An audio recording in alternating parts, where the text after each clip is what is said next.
भी वेदवत प्रमाण के रूप में हम सब अनादिकाल से स्वीकार करते हुए चतुर्विध पुरुषार्थ को प्राप्त करने में प्रमाण के रूप में अंगीकार किए हुए उन्हीं प्रमाणांगभूत दिव्य ग्रंथों में श्रीमद् वाल्मीकि प्रोक्त श्रीमद् रामायण, इसमें वर्णित श्रीमद् रामभद्र की दिव्य लीला कथा रसास्वाद नित्य ही चातुर्मास व्रत तपः इस धरा पर बैठ करके हम सब कर रहे हैं, रसास्वादन प्राप्त कर रहे हैं। विगत प्रसंग में आप सब जो अनेक माह से 3 माह से भी अधिक दिनों से श्रवण करते चले आ रहे हैं, आप सब ने सुना किष्किंधा कांड में वर्णित मारुति राम संवाद। जो इस मारुति राम संवाद को श्रवण करता है उसके जीवन में सदगुरु की प्राप्ति होती है, नहीं तो गली गली गुरुआ फिरे। सुन लो, गली गली गुरुआ फिरे मेरी दीक्षा ले। क्या कहता है? मेरी दीक्षा ले। कहां कहां जाकर गली गली गुरुआ फिरे मेरी दीक्षा ले। अब बदले में कपड़ा रुपया पैसा धन दौलत दुनिया भर का सब दे। ऐसे नहीं।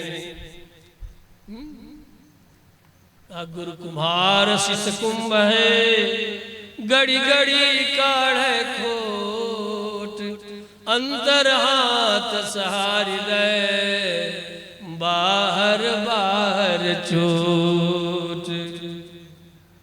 कबीरा वे नर अंध है, कृष्णा कबीरा वे नर अंध है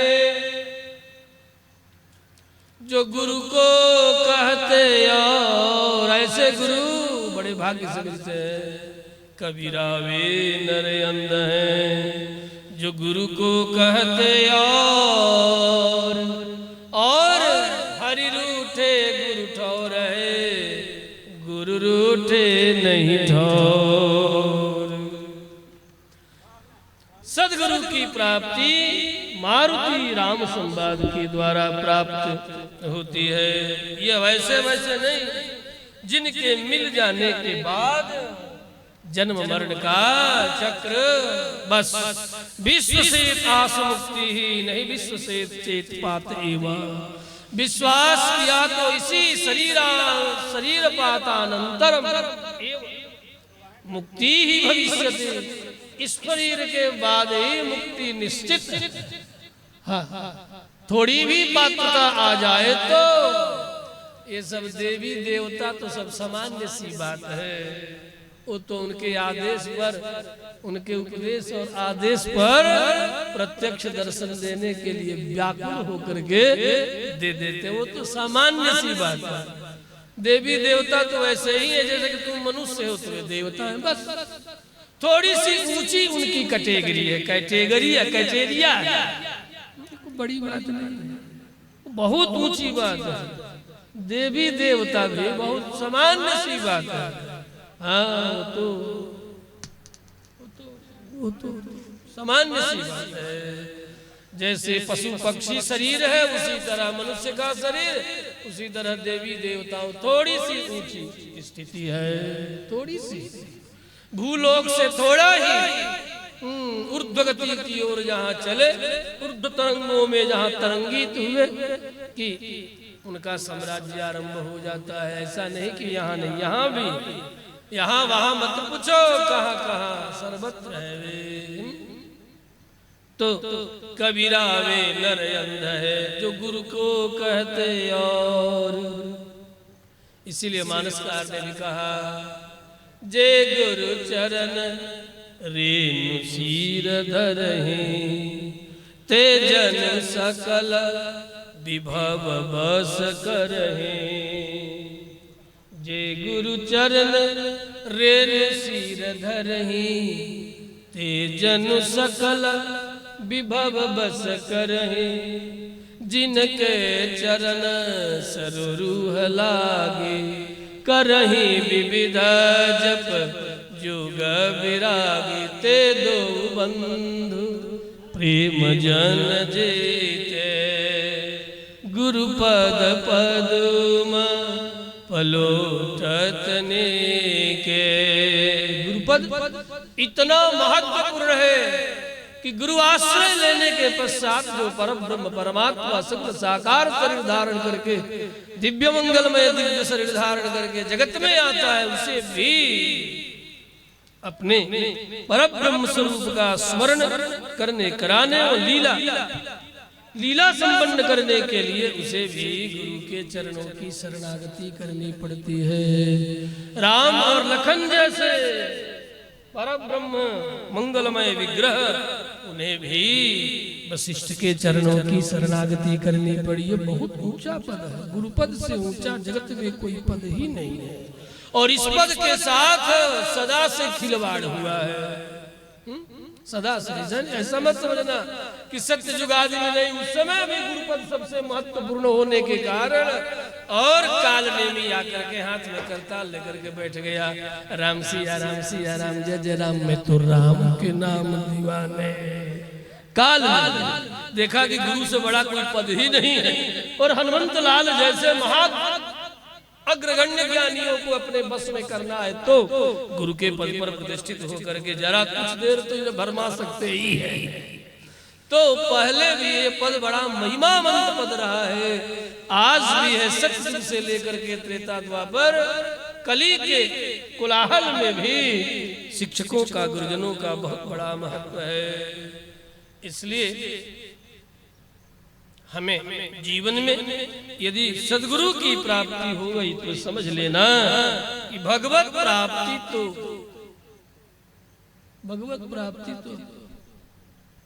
समझ में नहीं आ रहा, समझो कि हुआ।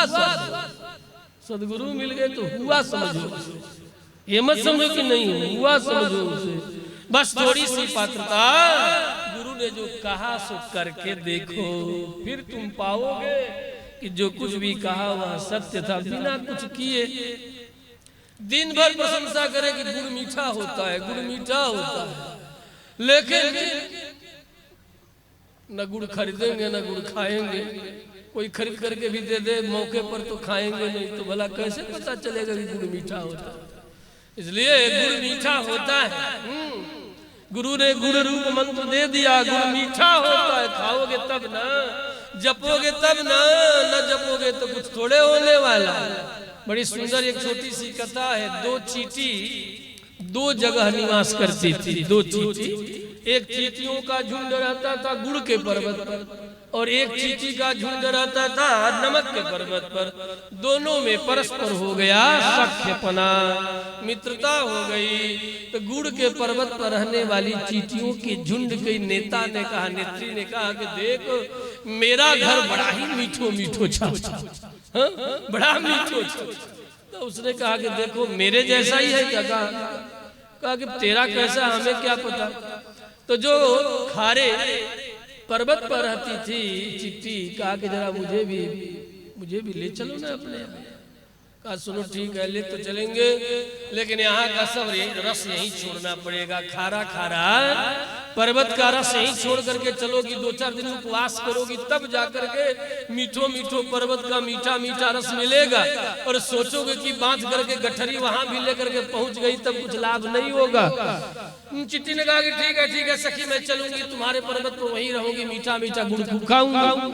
लेकिन क्या पता वहां जाने के बाद खाने को मिले कि न मिले। तो इस चिट्टी ने क्या किया कि अपने मुख में नमक की डली, नमक की छोटी छोटी डलियां अपने भी रख ली, अपने सखियों को भी रखवा ली। झुंड में चलना है, क्या पता वहां कुछ खाने को मिले कि न मिले, इसलिए सब लोग लेकिन छिप करके सब लोगों ने रख लिया। यही होता है आज भी यही होता है। विषयों का रस अपने गले में दबा करके व्यक्ति आध्यात्म की शिक्षा दीक्षा लेने जाता है, लेकिन डली तो अपना रखा है गले के भीतर। भला कहाँ से गुड़ का स्वाद आवे, कहाँ से मीठो मीठो रस मिले। वो डली जो दबा करके रखा है, छिपा करके रखा है, वो किसी से कह नहीं रहा है, लेकिन गले में बगल में दबा करके रखा हुआ है। उसी का रस दाएं बाएं फेर फेर करके ले रहा है। और बाबा लोग करे बड़ा रस है, बड़ा रस है, लेकिन रस मिल ही नहीं रहा। तो पहले खारे खारे खारे खारे नमक का विषयों का रस छोड़ोगे, तब गुड़ के पर्वत पर जा करके भी आध्यात्म के ऊंची ऊंचाइयों पर पहुंच करके भी तब रस आएगा, जब खारे पर्वतों की डली अपने कपोलों से, अपने मुख से निकाल करके फेंकोगे, उसकी ओर से अनासक्त भाव जो लोगे, उसका रस जब त्याग करने का संकल्प करोगे, तब जा करके, अब ये चली गई वहां गई तो जरूर गुड़ के पर्वत पर आने भी लगी, लेकिन तनिक रस ना आया तो अपनी सखी से बोली कि देखो रस तो तनिक भी नहीं आ रहा है। कहा सुनो देखो ऐसे नहीं रस आएगा, यहाँ रस मिलने, गुड़ का रस लेने के लिए तुम्हें कुछ दिनों का उपवास करना पड़ेगा, चंद्रायण करना पड़ेगा। कहा सखी कितने दिनों तक करना होगा? कम से कम चंद्रायण 30 दिनों का होता है। कहा ना दादा ना, हमसे न रहा जाएगा। कहा तब सखी लौट जाओ अपने खारा खारा पर्वत की ओर जाओ, तब तक तुम्हें गुड़ के पर्वत का रस नहीं मिल सकता जब तक चंद्रायण व्रत न करोगी। चंद्रायण व्रत करके अपने खारे खारे मन को खारे खारे रस पाने का जो स्वभाव है, जब तक वह शांत नहीं होगा तब तक गुड़ के मिठास का अनुभव नहीं होगा। फिर मैं तुम्हें नहीं करा सकती, गुड़ के पर्वत पर आने के बाद भी तुम नहीं कर सकती। क्यों? इसीलिए कि पहले से ही तुम्हारे भीतर खारे खारे खारे खारे विषयों के रस का इतना अधिक आलोड़न प्रत्यालोड़न होगी, इतना अधिक रस ले चुकी हो कि तुम अनुभव न कर सकोगे। क्या करती? अंत में लौट गई, निंदा करती हुई अपनी सखी कि ले तो गई थी गुड़ का मीठा मीठा रस खिलाने, लेकिन तनिक भी नहीं खिलाया। हाँ, तनिक भी नहीं खिला, लेकिन पीछे पीछे वो शिकायत सुनती हुई चली आ रही थी। कहा सखी देखो मैं सिखा तुम्हें खिला न सकी, रस पिला न सकी, लेकिन हमारी उसमें कोई गलती नहीं, गलती तुम्हारी। मैं विधि बताऊं, विधि के अनुसार तुम्हें मिलेगा। तो रास्ते में चलते चलते उसने कहा ठीक है अच्छा ही हुआ, मैं कुछ गठरी बांध करके नहीं ले गई होती तो फिर मुझे तो वहाँ भूखे ही रह जाना पड़ता। गठरी भी बांधी थी कि और क्या, मुख में नमक की डली रख करके गई थी, मुख में नमक की डली निकाल करके बाहर की। तो इस गुड़ पर रहने वाली सखी ने कहा कि देखो यदि ये डली भी फेंक दी होती ना तो थोड़ा रस तो जरूर तुम्हें मिल गया होता। मुझे बड़ा आश्चर्य हुआ कि थोड़ा भी रस तुम्हें नहीं मिला। क्यों नहीं मिला? ये मुख में जो खारे नमक के डली जो रख ली थी, इसीलिए तुम्हें तनिक भी रस नहीं मिला। श्री राम भद्र भगवान की यही है आध्यात्मिक तत्व बंधुओं। रस तो आएगा, लेकिन तब आएगा जब खारे खारे जगत के रस को उपवास करेंगे। हम उपवास, पहले लोग उपवास करते थे, 2 दिन 4 दिन उपवास करते थे, नित्य समय समय पर उपवास करते थे, सप्ताह में 1 दिन उपवास करते थे, महीना में 1 दिन उपवास करते थे, एकादशी का व्रत करते थे, रविवार करते थे, कुछ न कुछ करते रहते थे। लेकिन अब उपवास हो गया। उपवास जिस दिन करना उस दिन पहले से ही तैयारियां होने लगती है। कल एकादशी का व्रत है, क्या क्या बनेगा फलाहार में, कहा मेनू तैयार। अन्य 6 दिन में कोई मेनू तैयार नहीं होता, लेकिन रविवार व्रत आ गया, सोमवार व्रत आ गया तो पारण कैसे किया जाएगा? पारण की सारी तैयारी उपवास करने से पहले ही होने लगी। ये भी होगा, ये भी होगा, ये भी होगा। तब खाक उपवास किया, तो खाक व्रत किया। पहले से ही व्रत तोड़ने के लिए इतने सब उपाय कर बैठी तो क्या व्रत होगा? इसीलिए व्रत में, उपवास में, साधन में रस नहीं आ रहा है, क्योंकि साधन का संकल्प करके भी व्यक्ति, साधन जब व्रतभंग होगा, व्रत का जब पारण होगा तो पारण में ये करेंगे, ये करेंगे, तो मन मानस में पड़ा हुआ है। अब भले वो मन में ही है, लेकिन उसका मन में पड़े होने के कारण मन से ही रस ले रहे हैं। और जब रस ले ही रहे हैं तब अब भला क्या? इसलिए रस नहीं आ रहा है। श्री राम भद्र भगवान की। तो एक कथा हो गई। दूसरी कथा आओ प्रसंग पर विगत दिनों से जो श्रीमद् रामायणी कथा हम सब लोग श्रवण कर रहे हैं, मारुति राम संवाद संपन्न हुआ। मारुति लाल भगवान श्री रामभद्र को अपने पीठ पर बिठा करके राम और लखन कहाँ लेकर के आए? सिंगा पर्वत की चोटी पर सुग्रीव के निकट लाए। पुनः वार्ता हुई, अग्नि को साक्षी बना करके दोनों मित्रता हुई। कल आपने सुना, अब उसका व्याख्यान मैं बहुत न करूंगा। श्री रामभद्र को भी बड़ी प्रसन्नता हुई। अनेक भावों के साथ सुग्रीव ने अपना मित्रता के लिए हाथ बढ़ाया है। इसी पर कल 1.5 घंटा तक आप लोगों ने प्रवचन सुना और हाथ बढ़ाने का अनेक तात्पर्य सुना। पुनः हनुमंतलाल काष्ठस्वेन रूपेण जनयामास पावकम, अग्नि को प्रज्वलित करके और मित्रता को दृढ़ किया। दीप्यमानम ततो वहिनीम पुष्पैरभ्यर्च्य सत्कृतम। इस तरह दोनों में मित्रता संपन्न हो गई। अब जब मित्रता संपन्न हो गई तब दोनों ने प्रदक्षिणा की। ये कथा भी कल हम सुना आए हैं। फिर निज दुख सुख सब आपस में हो भी गया कि देखो हमारा सुख आपका सुख, आपका दुख हमारा दुख। राम जी ने कहा सुग्रीव से कि भैया पहले आप मित्र वानरेंद्र, सुग्रीव पहले आप अपना दुख ही सुना दीजिए हमें। इसलिए वानरेंद्र सुग्रीव ने अपना सब दुख कह करके सुना दिया। भाग भाग के दुनिया भूमंडल घूम लिया, मेरा बड़ा भाई बाली मेरा सर्वस्व का अपहरण कर लिया है। त्वं वयस्योसि हृदयो में हेकं दुख सुखम च न ततोऽग्निं दीप्यमानं तव चक्रतुस्य प्रदक्षिणम् सुग्रीवो राघवस्यैव वयस्यत्वम् उपागत। दोनों में परस्पर मित्रता के साथ संधि हो गई, प्रतिज्ञा हो गई। पुनः सुग्रीव ने अपना दुख सुनाया कि मेरा राज्य, मेरी पत्नी, सब कुछ मेरे भाई ने मेरा अपहरण कर लिया। रामभद्र ने कहा चिंता मत करो मित्र, सीता कपींद्र क्षणदा चराणा राजीव हेम ज्वलनोपमान सुग्रीव राम प्रणय प्रसंगे वामानि नेत्राणि समं स्फुरन्ति। इधर रामभद्र ने सुग्रीव के दुख को श्रवण करके कहा चिंता मत करो, मैं बालिका वध करूंगा। जिस समय राम ने प्रतिज्ञा की उस समय बाली का बायां अंग फड़कने लगा। इतना ही नहीं, रावण मेघनाद इत्यादि का भी बाएं अंग फड़कने लगे। जनक नंदिनी जानकी के भी बाएं अंग उस समय अशोक वनिका मध्य फड़कने लगा।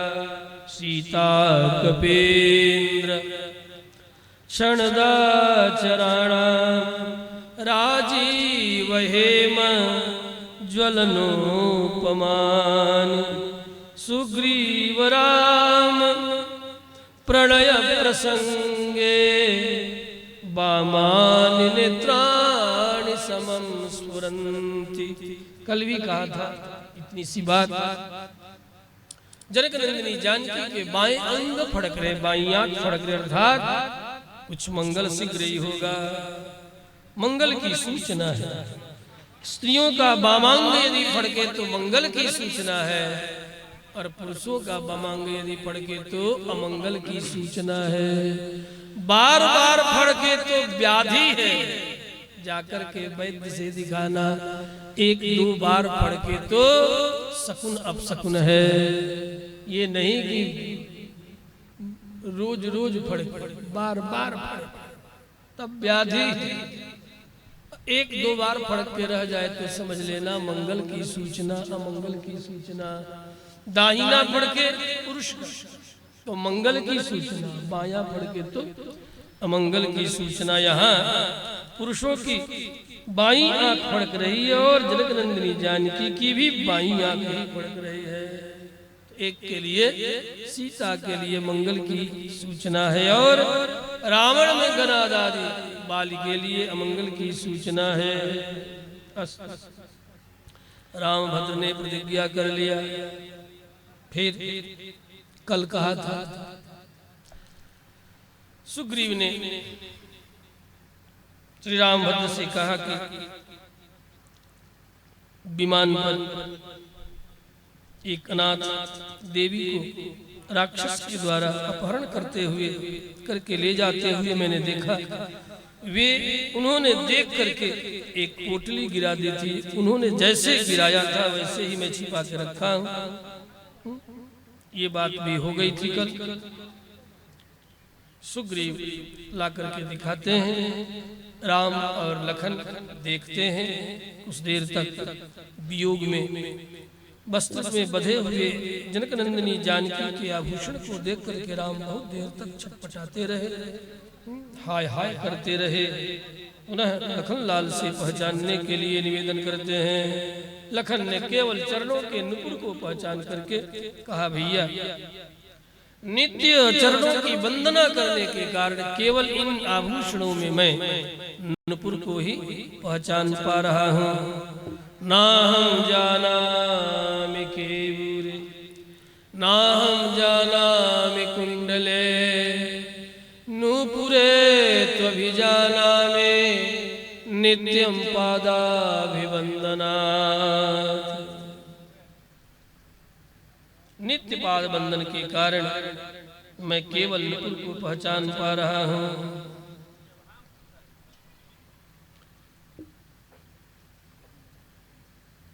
रामानुज कर लय निरखी भरे नीर दूनैन, गद गद कंठ स्नेहमय कहे सत्य बरबैन।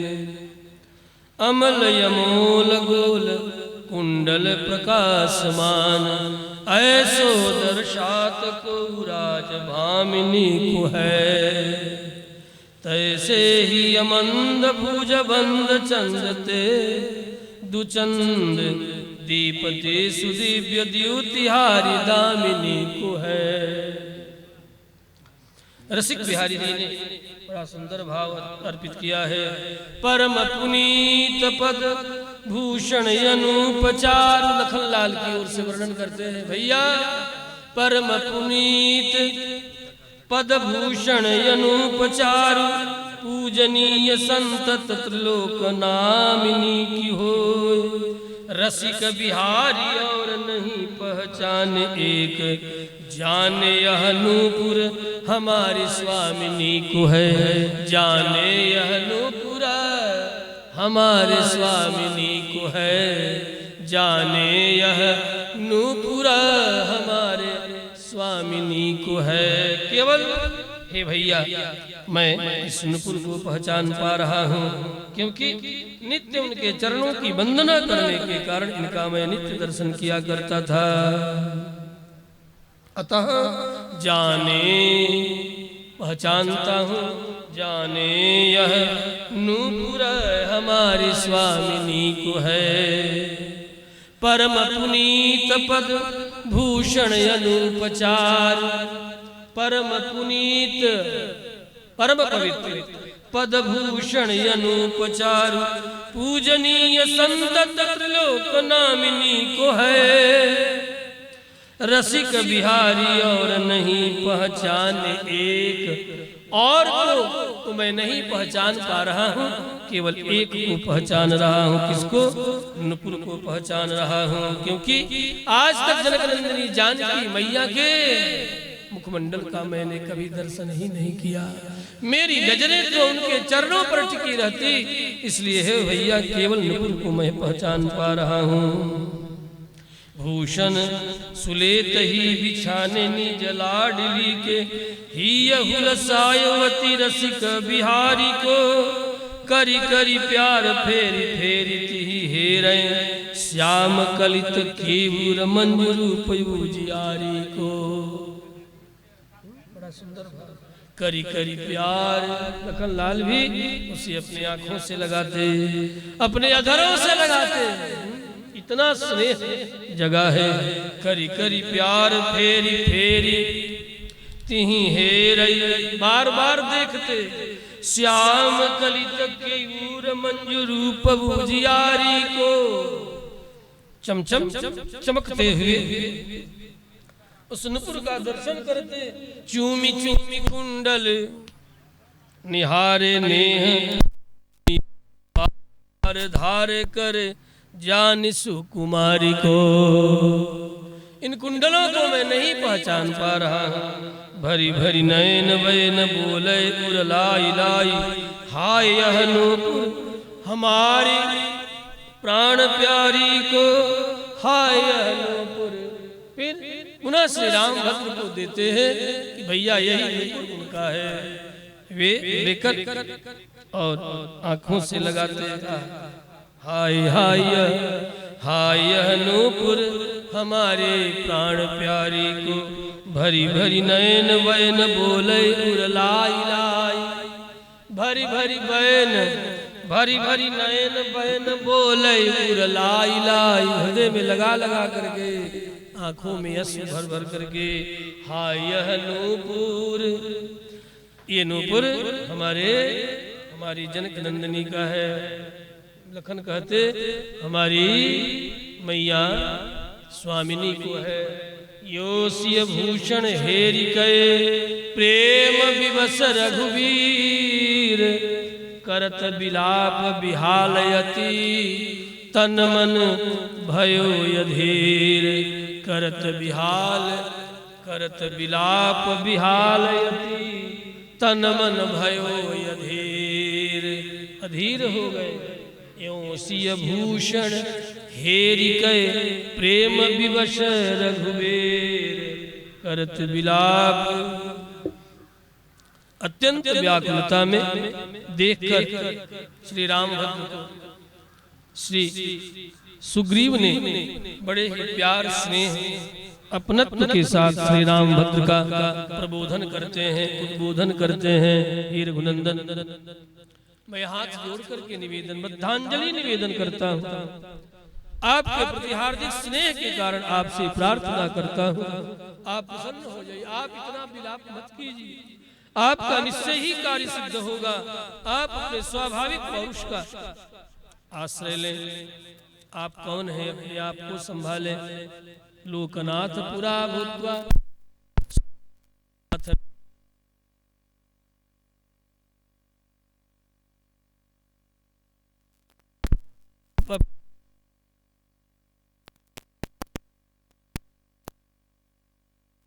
से आपका तेज क्षीण हो जाएगा। अपने ऊपर जनक नंदिनी जानकी के वियोग के कारण जो शोक हो रहा है, इस शोक को अपने ऊपर प्रभाव न डालने दे। इस शोक को अपने ऊपर प्रश्रय न दे। निश्चय ही शीघ्र ही आपको उनके मिलन का, दर्शन का सुख प्राप्त होगा। जो जन इस तरह शोक में पड़े रहते वे अपने कार्य को नष्ट कर देते हैं। इसलिए विपत्ति काल में भी व्यक्ति को शोक में नहीं जीना चाहिए। आप शोक को दूर करें, ये शोक आपके तेज को छीन कर देगा। आप शोक न करें। हे प्रभु, जब तक शोक रहता है तब तक हृदय में धैर्य नहीं आता, और जब तक धैर्य नहीं आता हृदय में, तब तक जीवन में शौर्य, वीर होते हुए भी व्यक्ति की वीरता प्रकट नहीं होती। इसलिए शोक को दूर करे, धैर्य धारण करे, और वह धैर्य ही आपके शौर्य को, वीरता को जगाएगा। जब तक ये शोक रहेगा तब तक धैर्य नहीं रहेगा, और जब तक धैर्य नहीं आएगा तब तक शौर्य नहीं प्रकट होगा। तेजस् क्षीयते तेषाम्, ये मनोविज्ञान का सूत्र है, मन का विज्ञान है। रामायण में जगह जगह बड़े बड़े मनोवैज्ञानिक फेल है। रामायण के विज्ञान को देख करके मनोविज्ञान। शोक यदि है तो आप धैर्य नहीं धारण कर सकते। यदि आपके पास धैर्य नहीं है तो आपका शौर्य, बौद्धिक शौर्य हो, चाहे शक्तिक शौर्य हो, बल संबंधी शौर्य हो, शक्ति संबंधी शौर्य हो, चाहे बुद्धि संबंधी शौर्य हो, बुद्धि में भी शौर्य होता है। बुद्धि का शौर्य भी, बुद्धि का विवेक। बुद्धि का शौर्य क्या है? विवेक। बुद्धि का शौर्य विवेक है। फिर विवेक नहीं रहेगा।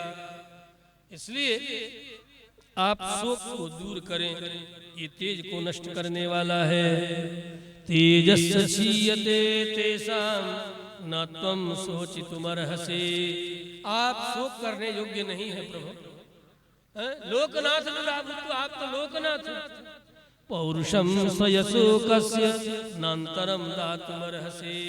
आप शोक को स्थान तनिक न दें, अपने पौरुष का आश्रय ले। एषु अंजलि मया बद्धः प्रणयात्मां प्रसादये। मैं अंजलि बद्ध होकर के आपके चरणों में निवेदन करता हूँ, आप प्रसन्न हो जाइए। शीघ्र ही जनक नंदिनी जानकी आपको मिलेंगे। सुग्रीव ने देखा मेरे द्वारा लाख समझाए जाने पर, निवेदन किए जाने पर भी मेरी वाणी का कोई प्रभाव नहीं पड़ रहा है।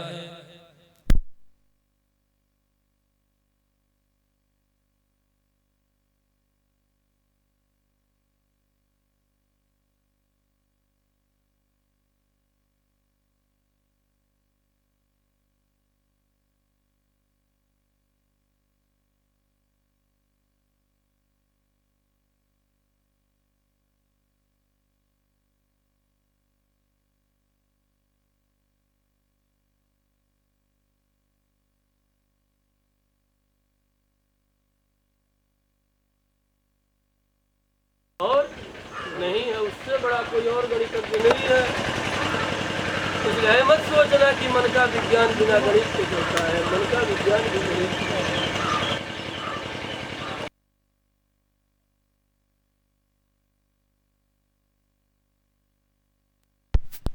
परिवर्तन वो गणितीय विधि से होता है, गणित का विधि है, उसमें क्रमशः होगा।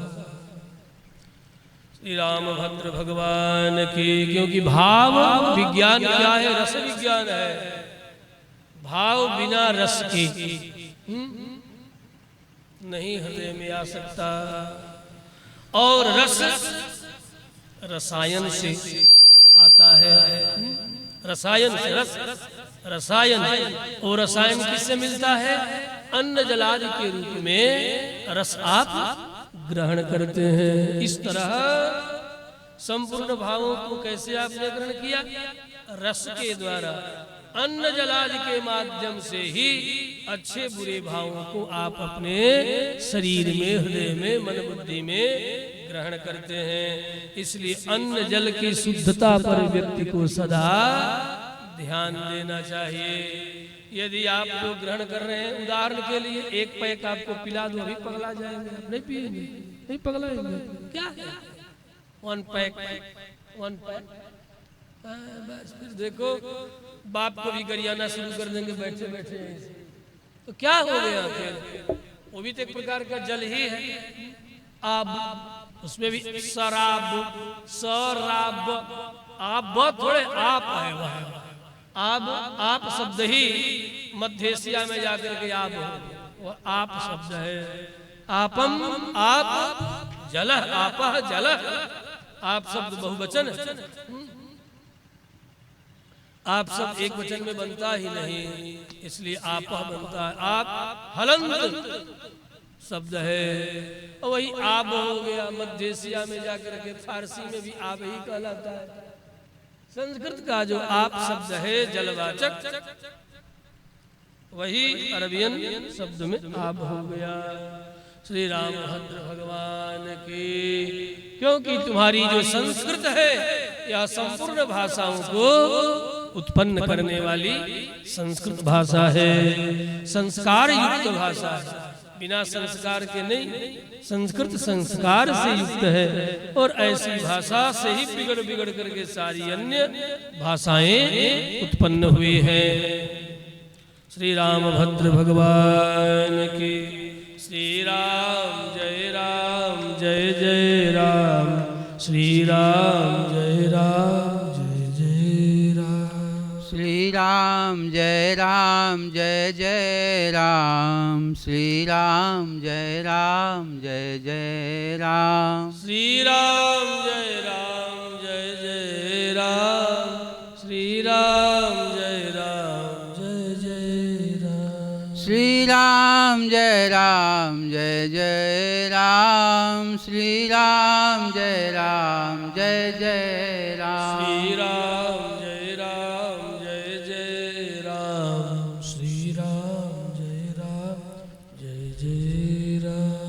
श्री राम जय जय राम, श्री राम जय जय राम, श्री राम जय जय राम, श्री राम जय जय राम, श्री राम जय जय राम, श्री राम जय जय राम। ये शोकमनुवर्तन्ति न तेषां विद्यते सुखम,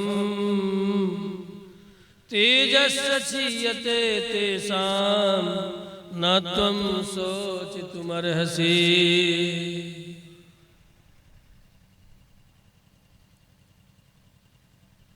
ते ये शोकमनुवर्तन्ते, यो शोक में पड़े रहते हैं। कितना सुंदर सूत्र दिया सुग्रीव ने, जो शोक में सदा पड़े रहते, सारी सुख की सामग्री उपलब्ध होने पर भी, समस्त शोक की सामग्री, सुख की सामग्री, सारे सुख की सामग्री आपके पास उपलब्ध है। खेती खलिहान दौरी दुकान फैक्ट्री सब कुछ, क्या नहीं है, घर परिवार स्वजन परिजन सब कुछ है। समस्त सुख की सामग्री आपके आसपास भरी पड़ी, लेकिन यदि आप शोकावस्था में है तो वे सुख की सामग्रियां आपको सुख नहीं दे सकते, क्योंकि सुख एक अवस्था है।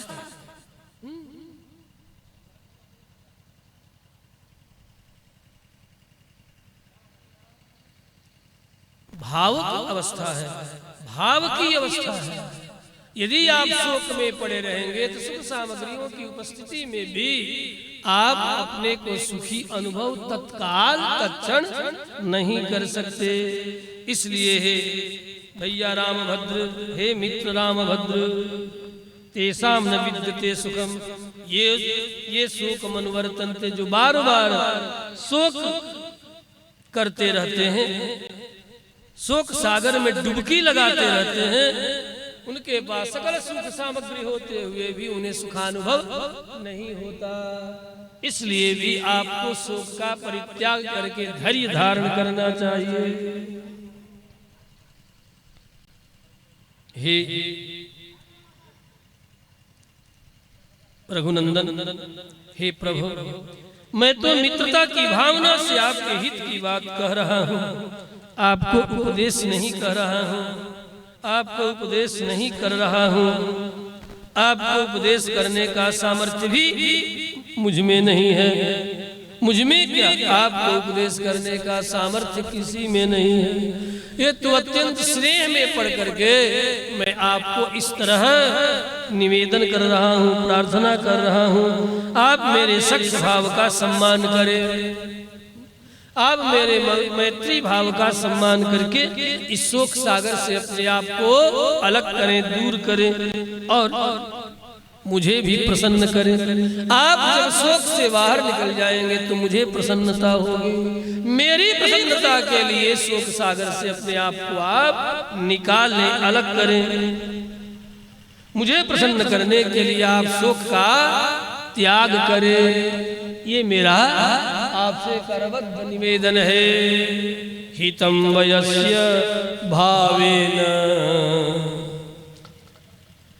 मुझे यदि आप सुखी करना चाहते हैं तो, मुझे यदि आप सुख में देखना चाहते हैं तो, चाहते हैं ना कि आपका मित्र सुग्रीव सुखी रहे, अवश्य। यदि मुझे आप सुखी देखना चाहते हैं तो आप शोक करना छोड़ दें। मेरे लिए सही, अपने लिए न सही। मुझे सुखी करने के लिए आप शोक त्याग करें, शोक का परित्याग कर दें। वयस्यतां पूजयन् मे न त्वं शोचितुमर्हसि, मेरी मित्रता के लिए आपको शोक का त्याग कर देना चाहिए। हितं वयस्य भावेन ब्रूहि नोपदिशामि ते, वयस्यतां पूजयन् मे त्वं शोचितुमर्हसि। इस तरह मधुर वाणी में सुग्रीव ने बार बार निवेदन किया है। श्री सुग्रीव जी की इस मधुर वाणी का, उनकी सांत्वना का, उनके कार्पण्य का, उनके सख्य भाव का, उनके हितोपदेश का पुनः श्री रामभद्र पर सद्यः शीघ्र ही प्रभाव पड़ा। जब दीन भाव से युक्त होकर के सुग्रीव ने निवेदन किया, दीनता पर, कि मुझे सुखी करने के लिए आप शोक का त्याग करें, तब सीता वियोग जन्य अश्रुकणों से भीगे अपने मुखारविंद को श्री रामभद्र ने अपने उत्तरीय से पोंछा, प्रोक्षण कर लिया, परिमार्जन कर लिया और शोक का परित्याग कर देते हैं, प्रकृतिस्थ हो जाते हैं, सामान्य हो जाते हैं। पुनः अपने हितैषी मित्र सुग्रीव को अपने विशाल और करुणा में उदार हृदय से पकड़ करके श्री रामभद्र ने लगाया, हे मित्र, अब तो तू ही मेरे आश्रय हो। परब्रह्म पुरुषोत्तम राम श्री आज सुग्रीव को हर प्रकार से अपना आश्रय माना। मधुरम शांतितस्तेन सुग्रीवस्त च राघवः, मधुरम शांतितस्तेन सुग्रीवेण च राघवः, मुखमस्तु परिक्लीनं वस्त्रांतेन प्रमार्जयेत्। प्रकृतिस्थस्तु काकुत्स्थः सुग्रीव वचनात् प्रभुः, संपरिष्वज्य सुग्रीव मिदं वचनमब्रवीत्। श्री रघुनंदन ने सुग्रीव को गले से लगाया है, हृदय से लगाया है। सुग्रीव ने कहा, धन्य हो रघुनंदन, धन्य है आपकी मानव लीला। हनुमंत लाल ने धीरे धीरे सुग्रीव को हर प्रकार से समझा दिया है कि हे वानरेंद्र, इन्हें आप सामान्य मनुष्य न समझेंगे। विदिशिव सनकाद्यैर् ध्यातुम् अत्यंत दूरम तव परिजन भावै कामये कामवन्तः। ये अपने भक्तों के लिए अत्यंत सामान्य हो जाते हैं जो विदिशिव सनकादि के विध्यान में शीघ्र नहीं आते। इसलिए हे वानरेंद्र, हे सुग्रीव, इन्हें आप कोई सामान्य मानव न समझ लेंगे। ये केवल मानवीय लीला कर रहे हैं, मानवीय लीला करके केवल और केवल आपको बड़प्पन प्रदान कर रहे हैं। सुग्रीव कहते, हे रघुनंदन, आप जिसे बड़ाई देते हैं वह बड़ा हो जाता है, और जब आप किसी को बड़प्पन देने पर आते हैं तो आप उसे इतना दे देते हैं कि वह स्वतः अपना स्वरूप भूल जाता है।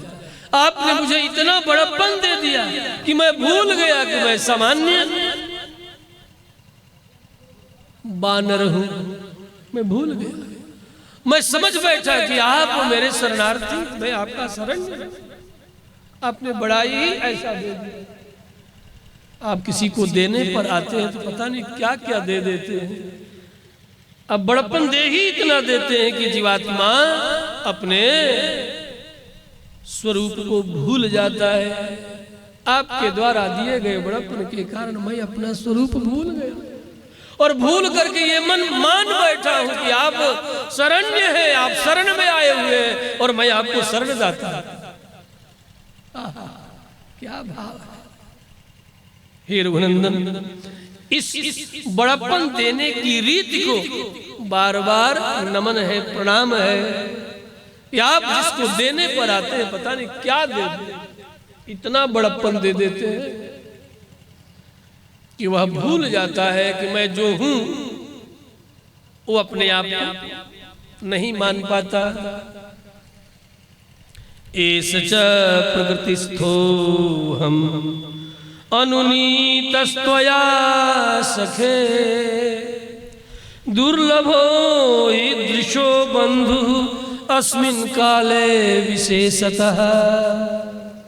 ऐसा बड़प्पन तो हे रघुनंदन आप ही किसी को दे सकते हैं। ये आप ही का स्वभाव है कि इतना बड़ा बड़प्पन आप किसी सामान्य को भी दे, ये आप ही कर सकते हैं, ये आप ही का स्वभाव है। आपको कौन समझ सकता है? बृहस्पति भी आपको उपदेश देने में समर्थ नहीं हो सकते। बड़े बड़े अमलात्मा विमलात्मा के मन मानस पर भी जिनके चरणारविंद शीघ्र ध्यान में नहीं आते, वही आज एक सामान्य बानर को कह रहा है कि आप हमारे स्वामी। धन्य है रघुनंदन, धन्य है। ऐसा कह करके अत्यंत दैन्य भाव से सुग्रीव की आंखें भर आई है।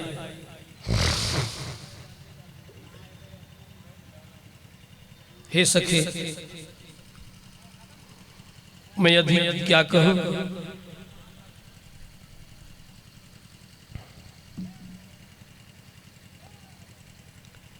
मैं आपका हूं और आपका दर्शन करने मात्र से ही मैंने ये मान लिया कि मेरा दुख निश्चित रूप से दूर होगा।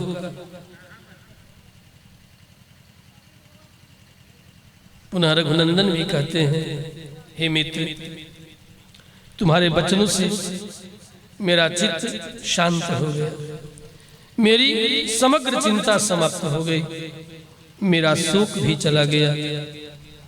विपत्ति के समय में तुम्हारे जैसे मित्र का मिलना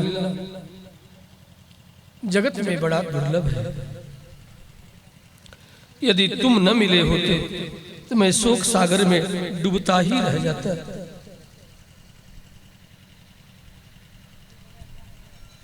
हे मित्र, तुम मुझे छोड़ करके जाना मत। सुग्रीव ने कहा कि प्रभु, मेरा हाथ तो आपने पकड़ा है, जब आप छोड़ेंगे तब ना हम कहीं छोड़ कर जाएंगे। इसीलिए मैंने अपना हाथ आपके हाथों में दिया था कि आप बलवान हैं, सामर्थ्यवान हैं, ज्ञान विज्ञान से युक्त है। मेरा हाथ तो आपके हाथों में है। मैं चाह करके भी आपको छोड़ करके भला कहां जा सकता, क्योंकि मेरा हाथ किसी सामान्य व्यक्ति के हाथ में नहीं है। अखिल ब्रह्मांड नायक श्री हरि नारायण ने मेरे हाथ को पकड़ा है, भला मैं छोड़ के जा कैसे सकता? और यदि मैं जाना चाहूं भी तो क्या आप मुझे जाने देंगे? आप जैसे मित्र जिसे मिल जाता है वो लाख प्रयत्न करने पर भी छोड़ता नहीं।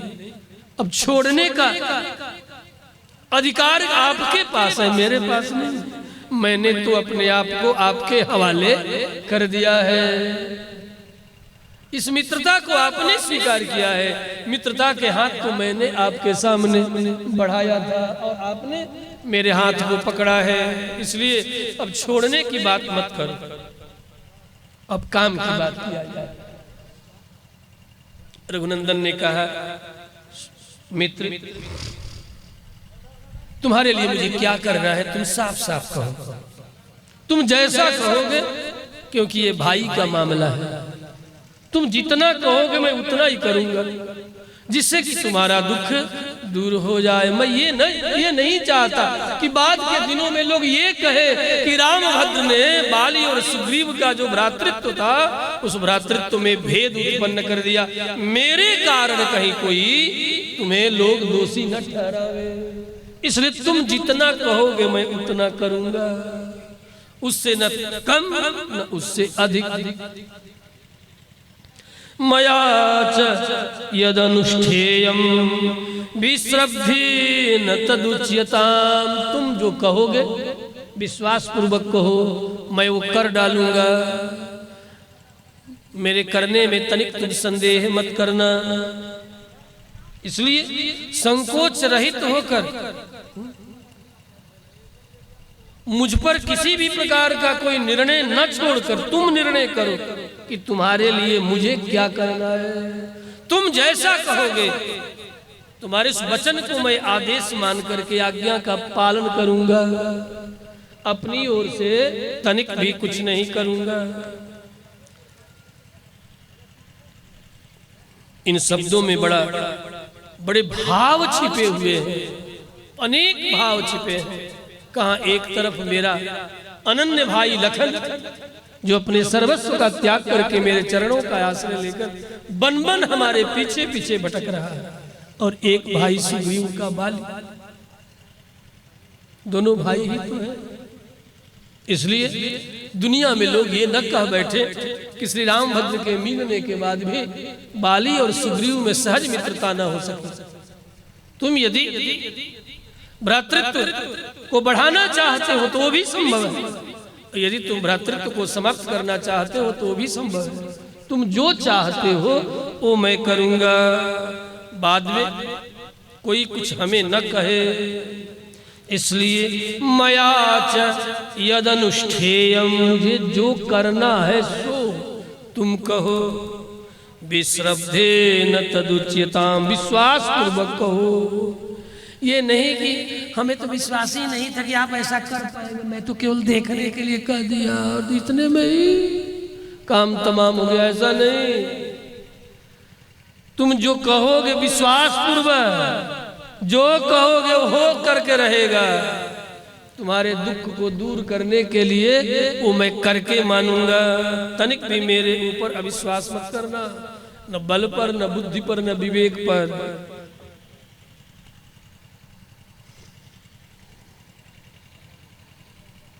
दोनों में बड़ी अप्रसन्नता पूर्वक वार्ता हो रही है। सुखोपविष्टम रामम तु प्रसन्न मुदधिम यथा। महर्षि वाल्मीकि ने बड़ा सुंदर उपमा दिया है कि जिस तरह प्रसन्न समुद्र की जो शोभा होती है, आज दोनों मित्रों की वही शोभा हो रही है। श्री रामभद्र भी प्रसन्न है और सुग्रीव भी अत्यंत प्रसन्न है, और प्रसन्नता में चर्चा अब हो रही है। सुखोपविष्टम रामम तु प्रसन्न मुदधिम यथा मया च यदनुष्ठेयम विश्रद्धेन तदुच्यताम्। हर्ता भार्या च तेन प्राणभ्योऽपि गरीयसे, सहृदस्य मदीयाये संयता बंधने सुते। दोनों में परस्पर बड़ी ही विश्वास के वातावरण में, माधुरी और प्रेम के वातावरण में वार्ता हो रही है। सुग्रीव ने कहा, हे रघुकुल भूषण, मैं आपको सच कह रहा हूं, मेरे भाई ने मुझे घर से मार करके निकाल दिया, बड़ी मार। मैं किसी तरह अपना प्राण लेकर के भागा। एक वस्त्र जो मेरे शरीर पर था, बस उतना ही। मुझे इतना भी अवसर नहीं दिया कि मैं अपनी पत्नी से ये भी कह सकूं कि मैं जा रहा हूं। उसने मार मार करके मुझे निकाला, और प्राणों से भी अधिक प्यारी मेरी पत्नी का उसने अपहरण कर लिया। अपहरण करके ऐसे नहीं कि जैसे आपकी पत्नी को अशोक वाटिका में रावण ने रखा है, ये दशा नहीं। उसने मेरी पत्नी का अपहरण करके मेरी पत्नी के साथ जबरन अपनी पत्नी बना लिया है, जबरन। इतना ही नहीं, उसके बाद उसने दुनिया का वो कोना नहीं है जहां उसने मुझे मारने के लिए दौड़ाया नहीं। दौड़ा दौड़ा कर भारतवर्ष के कोने कोने में मैं दौड़ता रहा और मेरा पीछा करता रहा। इतना दौड़ाया कि अंत में इस विश्वमुख पर्वत पर यदि मुनि का साप नहीं होता कि यहां आओगे तो तुम्हारे सिर के टुकड़े टुकड़े हो जाएंगे, नहीं तो यहां भी आकर के मुझे वो मार डालता। केवल ऋषि के साप के कारण वो यहां नहीं आता, नहीं तो यहां भी आकर के मुझे मार डाला होता अब तक। इतना ही नहीं, जहां जहां दौड़ दौड़ करके मैं गया अपने सुहृदजनों के पास, जो लोग मेरी सेवा सहायता करने के लिए अग्रसर हुए, बंदरों की जातियों में, उन सबको उसने मारा, बंदी बना लिया। और बंदी बना करके इतना शासक उसने किया कि पूछिए मत। वे सब मेरी सहायता करने के कारण आज बंदी गृह में पड़े हुए हैं, और बाली मात्र मेरी सहायता किए जाने के कारण वे बंदी बने अनेक प्रकार की जमजातना सहन कर रहे हैं।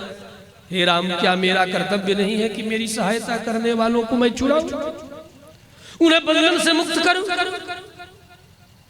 उन्हें पुनः उनका घर में वापस भिजवाऊं, उन्हें मुक्त करके?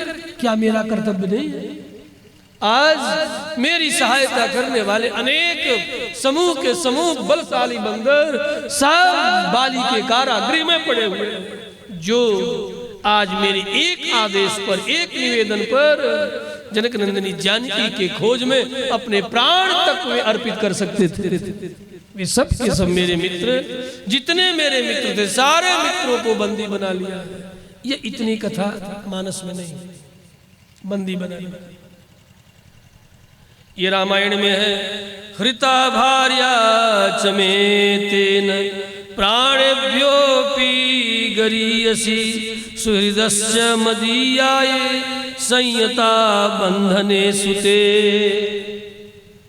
ऐसे बंधन में पड़े हुए अपने सेवा सहायता करने वाले अपने सुहृदजनों को मुक्त करना भी हमारा धर्म है कि नहीं है? राम ने कहा, तुम्हारा धर्म क्या है मित्र, ये तुम समझो। तुम कहोगे उन्हें मुक्त करना है, मैं मुक्त करूंगा। तुम अपने कर्तव्य का निर्णय करो, क्योंकि उन्हें मुक्ति प्रदान करने के लिए बहुत युक्तियों की जरूरत पड़ेगी। इसलिए अपने धर्म का, अपने कर्तव्य का निर्णय तुम्हें करना है, और मुझे तुम्हें कहना है कि आप ये करें। सुग्रीव ने कहा, हे भैया रामभद्र, हे रघुकुल भूषण, आज मेरी सहायता के लिए मात्र मेरे पास एक जाम्बवान, नल, नील और श्री हनुमंतलाल, इन चार को छोड़कर वे भी किसी तरह ऋष्यमुख पर्वत पर चले आए बच करके। इसलिए चारों बच गए मेरे साथ, नहीं तो ये भी यहां नहीं रह पाते।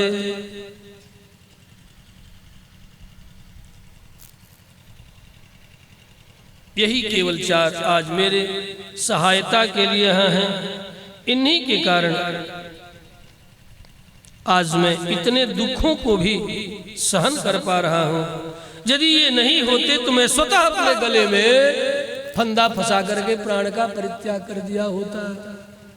मैं स्वतः फांसी के फंदे पर झूल गया होता, मैं मर गया होता। लेकिन दुख सहन करने की शक्ति श्री हनुमंतलाल, नल, नील और जाम्बवान बाबा ने मुझे बहुत समझाया कि नहीं, परमात्मा के द्वारा दिया हुआ ये शरीर यूं ही व्यक्ति को नहीं गंवा देना चाहिए।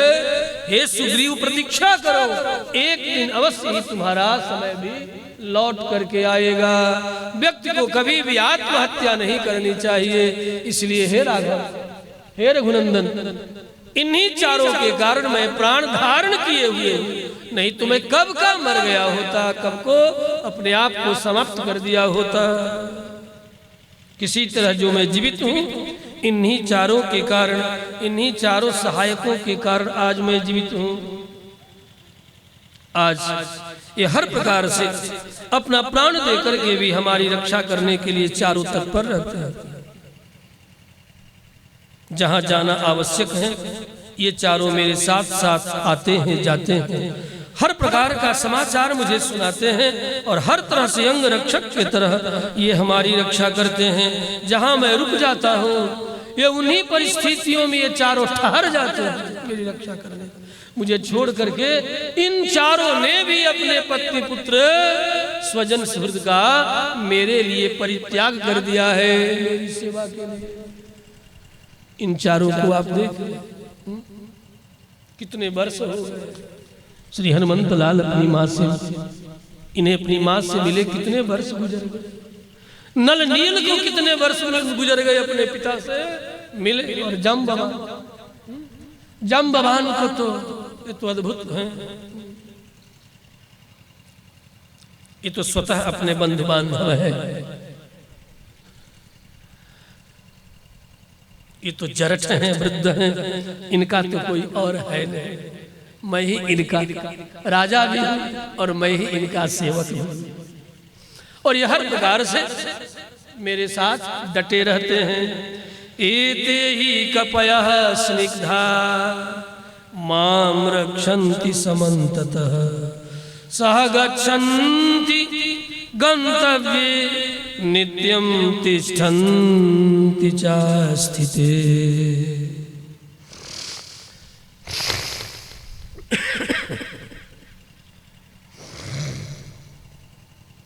भगवान श्री रामभद्र मर्यादा पुरुषोत्तम है, ये बात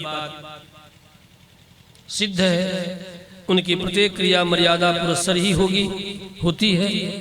मर्यादा संरक्षण के लिए ही श्री रामभद्र के रूप में साक्षात भगवान नारायण जगत कारण धराधाम पर अपने मंगलमय स्वरूप से अवतरण किए हैं। ठाकुर जी मर्यादा पालन करने के लिए ही सुग्रीव से बार बार इनके मन की बात और अपने करने की बात पूछ रहे हैं कि आपके वन में निवास करने का क्या कारण है। यद्यपि श्री हनुमान जी ने मित्रता से पूर्व ही सब कथा कह करके हमें बहुत सी बातें उन्होंने बता दी है, फिर भी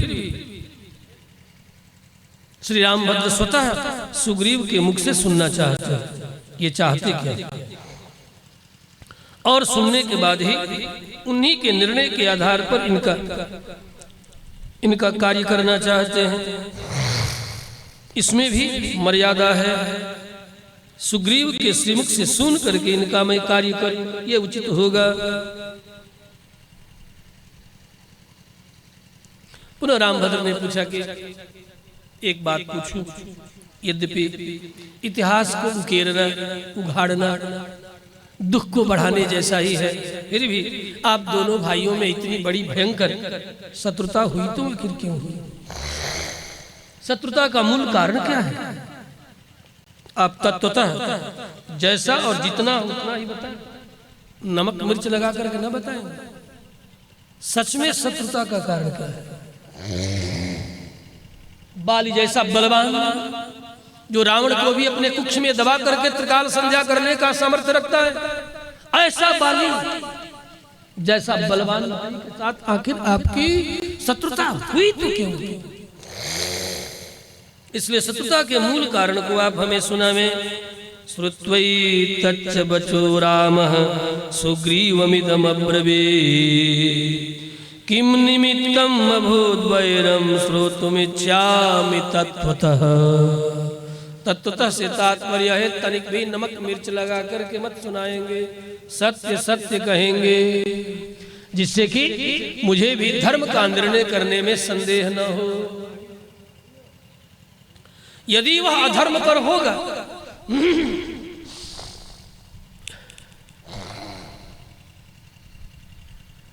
और उसमें तनिक भी कहीं कोई अवसर नहीं होगा कि आपके दोनों भाइयों में पुनः सौहार्द स्थापित हो सके, तब तो वही करूंगा जो मर्यादा के अनुकूल होगा। और यदि दोनों परस्पर भाइयों में तनिक भी अवसर यदि होगा कि आप दोनों में सहृदयता सद्भाव जागृत हो जाए, तो निश्चय ही वही करना चाहिए। मिलय न जगत जगोतर भ्राता, जगत में सहोदर भ्राता मिलना बड़ा ही दुर्लभ है। इसलिए आप तत्वतः कहें। सब कुछ अच्छी तरह सुनकर के ही मैं कोई अपनी ओर से प्रतिक्रिया दूंगा, ऐसे कुछ नहीं कह सकता। अन्यथा जो आप निर्णय लेंगे मैं उसका सम्मान करूंगा। सुखम ही कारणम श्रुत्वा वैरस्य तव वानर आनंतर्याद् विधास्यामि संप्रधार्य बलाबलम। तत्वतः आपके श्रीमुख से समझ करके ही मैं धर्म का निर्णय करके तदनुसार पुनः बलाबल का निर्णय करके कि धर्म का बल किसका बलवान है, आपका बलवान है कि उसका बलवान है। धर्म जिधर निवास कर रहा होगा मैं उसी का साथ दूंगा। इसलिए आप तत्वतः कहिए। बड़े अद्भुत अद्भुत भाव श्री रामभद्र ने इसीलिए प्रारंभ में कहा कि जो आप कहेंगे सो मैं करूं। और जब आप अपनी कथा सुनाएंगे तो ठीक ठीक सुनाओ, जिससे कि धर्म किसके पक्ष में है ये मैं निर्णय कर सकूं। क्योंकि धर्म की रक्षा करने के लिए ही मैं दंडकारण्य में आया हूं। धर्म ही मेरा सर्वस्व है, मैं धर्म विरुद्ध कोई कार्य नहीं कर सकता। सुखम ही कारणम श्रुत्वा वैरस्य तव बानर आनंतर्याद् विधास्यामि संप्रधार्य बलाबलम।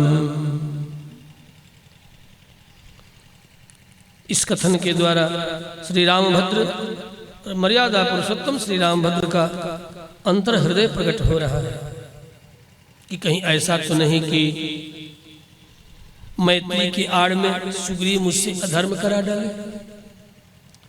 इसलिए तत्वतः जानना चाहिए कि धर्म किसके पक्ष में है।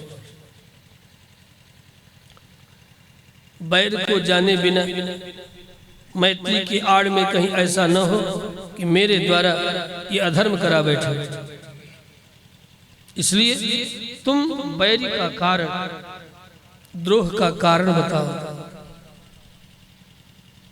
फिर मैं विचार करके निश्चित करूंगा कि तुम्हें क्या करना चाहिए, हमें क्या करना चाहिए। शत्रुता का कारण बलवान है या शत्रुता बलवान है, ये दोनों दो चीज है।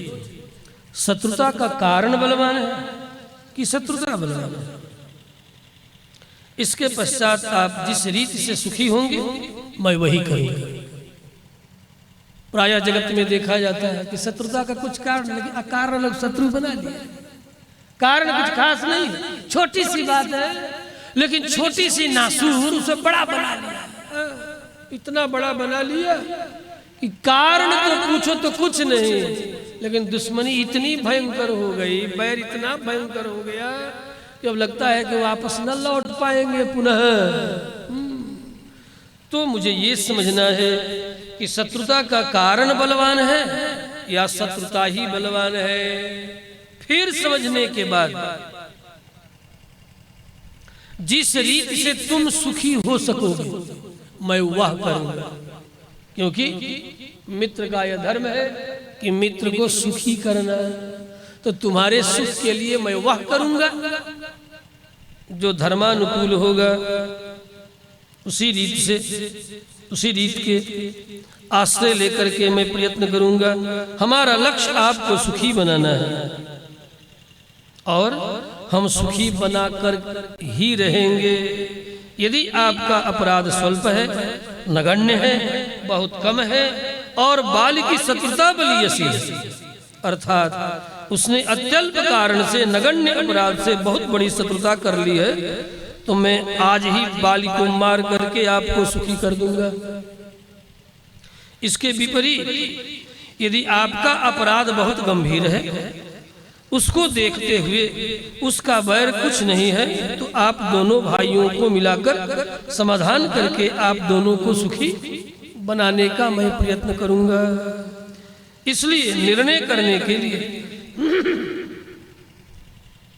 न्याय करने के लिए, मर्यादा पूर्वक कार्य करने के लिए आप दोनों की कथा सुनना, समझना, आप दोनों के बैर के मूल कारण को जानना अत्यंत आवश्यक है। सुग्रीव ने कहा, हे रघुनंदन, हम दोनों भाइयों में पहले अत्यधिक स्नेह था।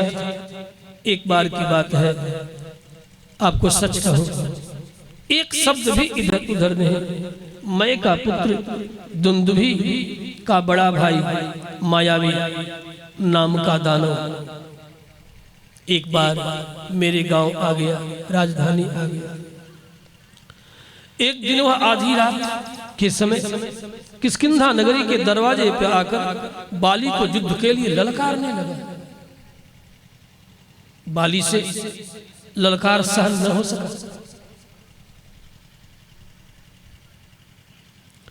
वे घर से युद्ध करने के लिए निकल पड़े। मैं भी उनसे अत्यंत स्नेह प्रेम करता था। बड़े भैया को युद्ध के लिए जाते हुए देख करके मैं भी पीछे पीछे दौड़ पड़ा, रहा न गया मुझे। राक्षस मायावी एक बीबर में, गुफा में प्रवेश कर गया। बाली भी उसमें प्रवेश करने के लिए चल पड़े। उस समय बाली ने कहा, सुग्रीव तुम इसी बीबर की गुफा पर ही बैठे रहना, जाना मत। उन्होंने मुझे अपने चरणों का सौगंध दिला करके कहा, गुफा के द्वार से कहीं अन्यत्र मत जाना, मैं शीघ्र ही उस मायावी राक्षस को मार करके लौट करके आऊंगा। मैंने कहा, भैया मैं भी आपके साथ चलूंगा, मैं भी उसके साथ युद्ध करूंगा, हम दोनों मिल करके करेंगे। कहा नहीं, मैं बहुत उन्हें मनाया कि मैं भी साथ चलूंगा, साथ साथ युद्ध करेंगे, शीघ्र ही मायावी का हम दोनों मिलकर के उद्धार कर देंगे। फिर भी भैया बाली ने कहा कि नहीं, तुम यहीं बैठो, तुम यहां से जाना मत। उन्होंने मुझे अपने चरणों की सौगंध दिला करके, प्रतिज्ञा दिला करके अकेले ही उस गुफा में प्रवेश कर गए। उन्होंने जाते जाते कहा कि तुम कम से कम 30 दिनों तक प्रतीक्षा करना, 30 दिनों तक। लेकिन मैं प्रतीक्षा करते करते 30 दिन कह करके गए थे, मैं 1 वर्ष तक प्रतीक्षा किया। अच्छा,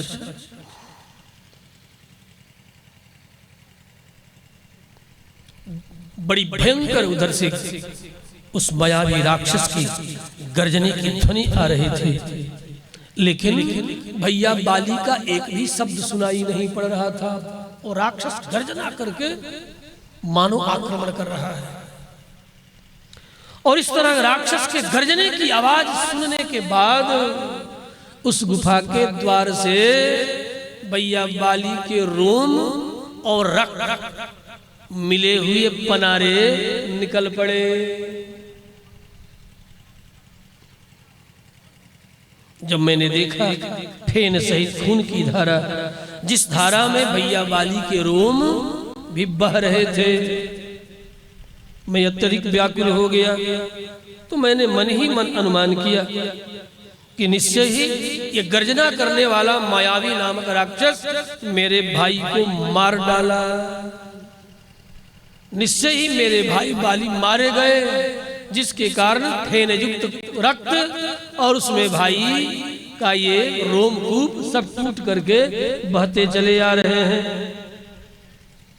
तो मैं भयभीत भी हो गया और भयभीत होकर के एक विशाल शिलाखंड उठाया और उठा करके उस गुफा के द्वार पर रख करके वहां से चला आया।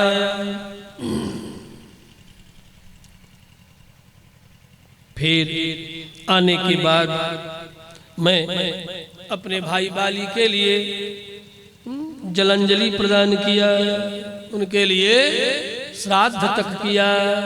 श्राद्ध इत्यादि कर्म करने के बाद मेरे सचिवों ने निवेदन किया कि अब बाली के नहीं रहने के बाद अब आपको राज्य कार्य स्वीकार करना चाहिए।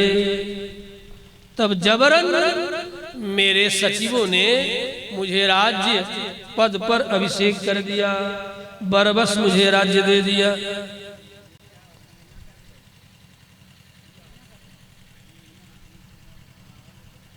सुग्रीव कहते हैं कि हे भैया रघुनंदन, बहुत दिनों तक तो मैं बाली वध की लीला कथा आसपास के अपने राज्य के क्षेत्रीय परवर्ती राजाओं से छिपाता रहा, लेकिन कब तक छिपाता।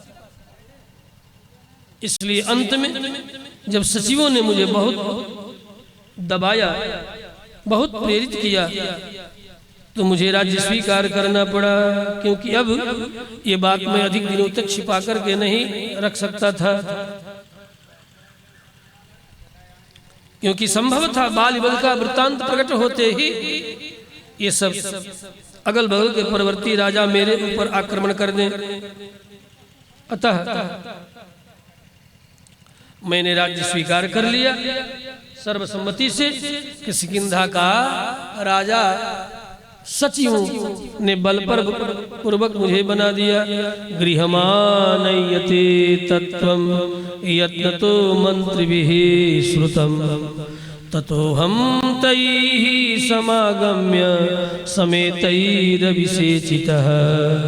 यद्यपि हे रघुनंदन, मैं राज्य नहीं लेना चाह रहा था, लेकिन राज्य की रक्षा करने के लिए मुझे स्वीकार करना पड़ा।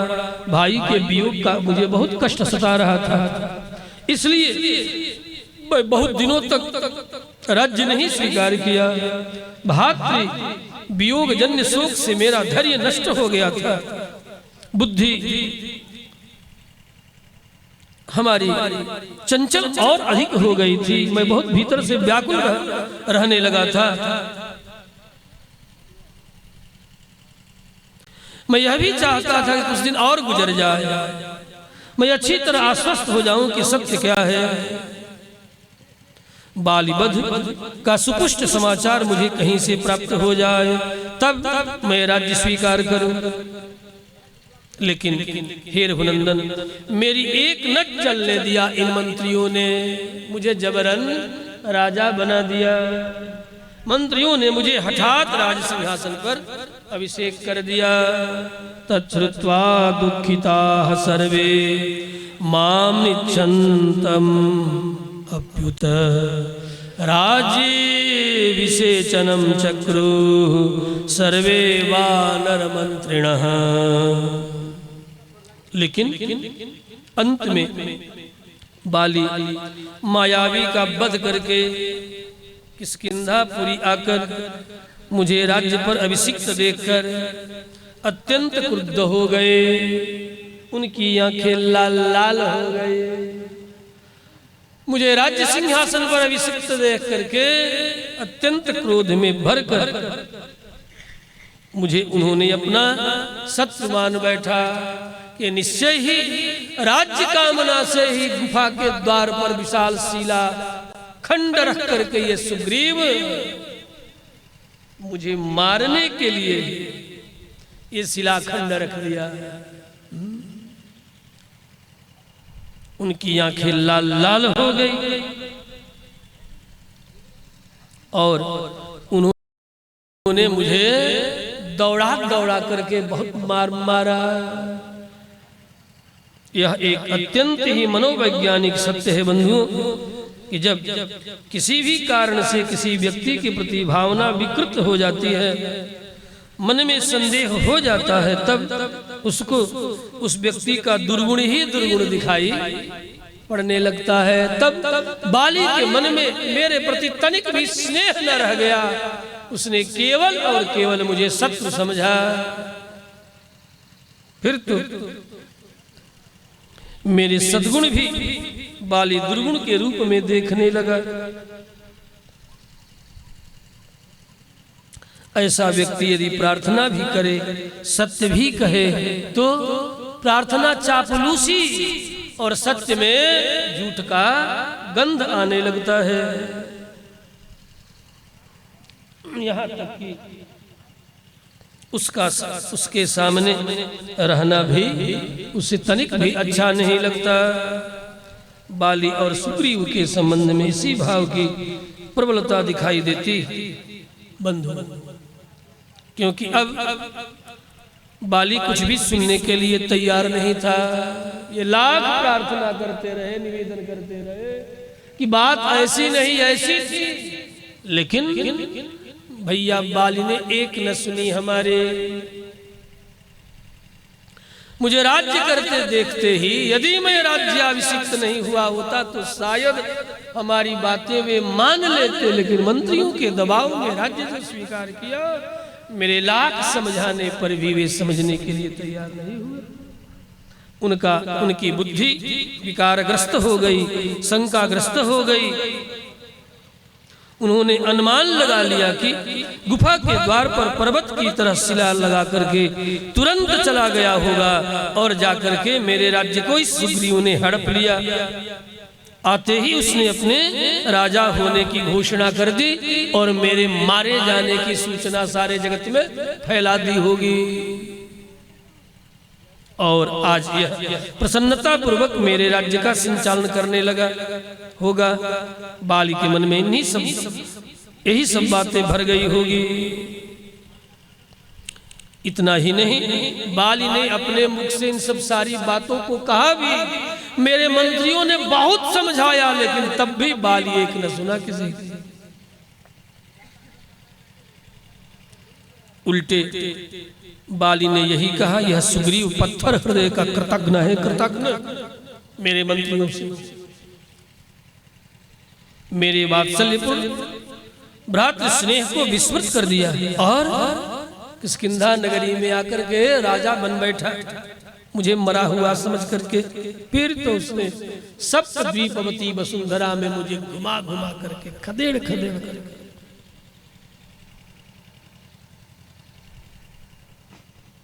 अथवा ये सोचा होगा, इन्होंने मंत्रियों से कहा कि मायावी नामक राक्षस तो मारा ही गया, अब बाली भी भूखे प्यासे शिलाखंड रख देता हूँ, उसी गुफा में तड़प तड़प करके भाई बाली भी मारा जाएगा।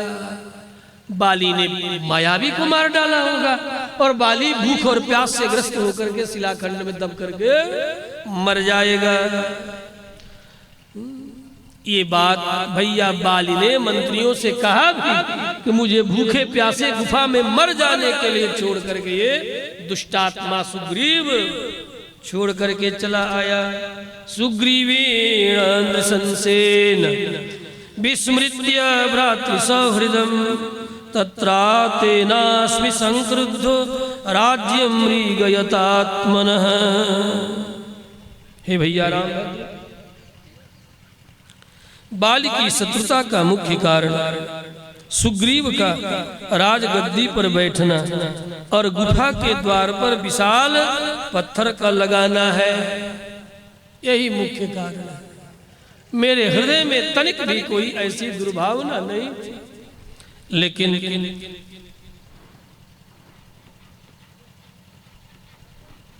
मैं तो बाली को मरा हुआ समझ करके पत्थर लगा दिया कि वह मायावी भूखा प्यासा उसी में मर करके समाप्त हो जाएगा जिसने हमारे भाई बाली को मार डाला। मैं उल्टा समझ गया, हो गया उल्टा। यही शत्रुता का कारण है। मेरी दृष्टि में इन कारणों से भी बढ़कर के बाली का अभिमान, अज्ञान और उसकी स्वार्थपूर्ण भावना ही मुख्य कारण है। वास्तव में सुग्रीव नितांत निर्दोष थे। सुग्रीव का कहीं कोई दोष नहीं था। गुफा के द्वार पर पत्थर लगाने का कारण मैं प्रथम ही निवेदन आप सबको कर चुका हूं। मंत्रियों ने सुग्रीव के नाना करने पर भी हठात राज्य दे ही दिया था। बाली तो आने के साथ बिना कुछ पूछे और बिना कुछ सुने ही बुरा भला कहने लगा, मार पीट करने लगा, शत्रु समझने लगा। सुग्रीव ने तो इतना कहने पर भी अपने मस्तक से मुकुट उतार करके उनके चरणों में डाल दिया था। ये सब सारी बातें फिर भी बाली नहीं मानी। प्रणाम किया, जाचना किया, हर बात सच सच कहने का प्रयत्न किया। नत्वा पादावहं तस्य मुकुटेनास्पृशं, मुकुट भी उतार करके चरणों पर रख दिया। सब कुछ किया। सुग्रीव करे सब कुछ मैंने किया, लेकिन एक न सुना। बस मेरी भूल यही थी कि मंत्रियों के दबाव में मैं राज्य सिंहासन पर बैठ गया। यही हमारी भूल थी। इसी भूल का ये परिणाम, इसी भूल का यह अनादर। अभिमानी बाली ने स्नेहिल भावना का और विनीत व्यवहार का तनिक भी आदर नहीं किया। मेरी छोटी सी भूल के लिए भाई बाली ने मुझे दौड़ा दौड़ा करके पीटा। आज मैं अनाथ के तरह ऋषिमुख पर्वत पर बैठा हुआ प्रतीक्षा कर रहा हूँ। इस तरह बाली ने तत्वतः सत्य सत्य सब बात सुना दी। अब रामभद्र विचार करेंगे, कल जब विचार करके कुछ कहेंगे तो हम भी आपको कुछ कहेंगे। अब कथा के माध्यम से तो आज बस इतना ही। खेती गृहस्थी नौकरी व्यापार करते हुए श्री लक्ष्मी नारायण महायज्ञ